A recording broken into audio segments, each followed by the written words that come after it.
Trên màn hình đây là chiếc khám đại. Chiếc khám này có kích thước chiều ngang là 1m27 và chiều cao là 1m47.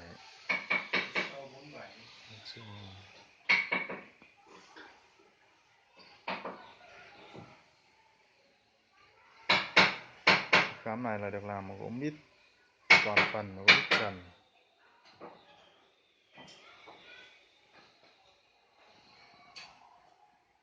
Cái bên là chiếc khám bé hơn đang làm.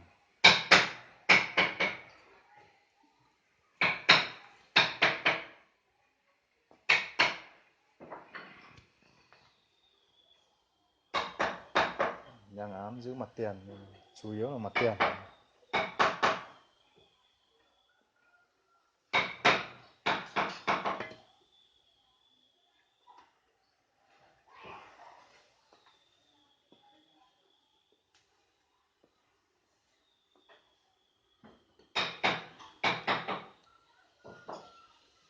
Chiếc khám này chúng tôi sẽ cho thợ sơn người ta sơn son thiếp vàng. Chính vì thế nên là những cái hình ảnh mộc cái này ít khi quay lại.